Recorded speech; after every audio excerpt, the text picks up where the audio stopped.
নমস্কার সকলকে। আজকের ব্লগে সবাইকে আহ্বান জানাই আমাদের বাড়ির পৌষ লক্ষ্মী পুজোতে। এই লক্ষ্মী পুজো আমরা কতবার করি, কেন করি বা কী কী নিয়মাবলী আছে সব জানাবো এই ভিডিওতে।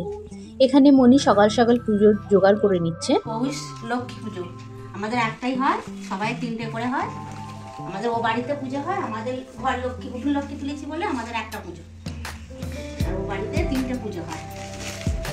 শাশুড়ি মা যদি তুলে দেয় আমাদের ঘরে তবে আমরা তিনটে করতে পারবো, তাহলে আমরা একটাই করবো। অঘ্রাণ মাস থেকেই শুরু হয় লক্ষ্মীর বিশেষ পুজো। এই মাসে ধান গোলায় ওঠে। চাষাবাদ ও ব্যবসা বাণিজ্যের শ্রীবৃদ্ধির জন্যই মূলত এই পুজোর আয়োজন করা হয় সমস্ত চাষির বাড়িতে। লক্ষ্মী পাললাম, এবার ধান পাল্টাবো। আমাদের প্রতি বছর ধান পাল্টাতে হয়। অনেকে চালের করে, অনেকে ধানের করে, যাদের যেটা আছে সেটা করে। আমাদের ধানের, আমরা ধানের করব।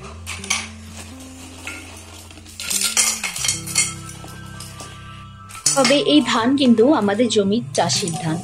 প্রতি বছর পুজোর পরে এই হাঁড়িটি থাকে এবং আবার পাল্টানো হয় পরের বছর পুজোতে। এখানে মনে কিন্তু সেই পুরনো আগের বছরের ধানটাই এবার মেপে পাল্টে নিচ্ছে। পাল্টে দেবো, এটা কতটা আছে দেখে আবার নতুন ধান দিতে হবে। এটা ধানটা মেপে নেওয়া হচ্ছে, কতটা ধান আছে সেই অনুযায়ী আবার নতুন ধান দেওয়া হবে।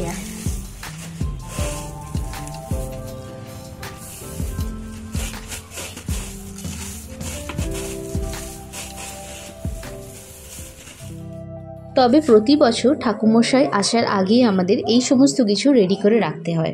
এখানে রাখা হচ্ছে লক্ষ্মীর বাহন পেঁচা, লক্ষ্মীর অলংকার, শাঁখা পলা, শঙ্খ, গাছকৌটো, লক্ষ্মীনারায়ণ মূর্তি, বিভিন্ন কড়ি ও ধানের শীষ।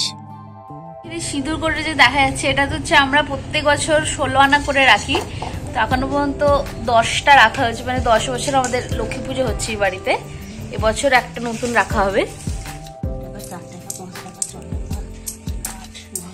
10 বছর লক্ষ্মী পুজো হচ্ছে।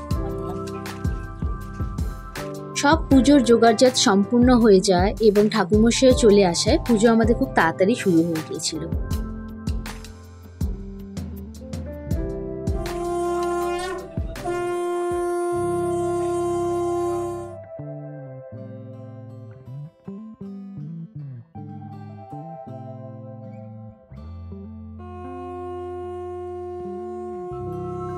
তবে এই লক্ষ্মী পুজো আমার ছোটবেলার অনেক স্মৃতি ফিরিয়ে দেয়। এখন বড় হয়ে গেলেও এই পুজোর যে তিলের নাড়ু, কদমা, গুড়, খই, মুরকি খাবার এক্সাইটমেন্ট কিন্তু ঠিক একই রকমের আছে। পৌষ মাসের এই লক্ষ্মী পুজো তো আমাদের বাড়ি সম্পূর্ণ হয়ে গেছে। আমরা এখানে প্রসাদ গ্রহণ করে নিচ্ছি। আপনারা জানান আপনাদের কেমন লাগলো ভিডিওটা, এবং ভালো লাগলে লাইক আর সাবস্ক্রাইব করে দেবেন। আবার দেখাবে অন্য একটি ব্লগে।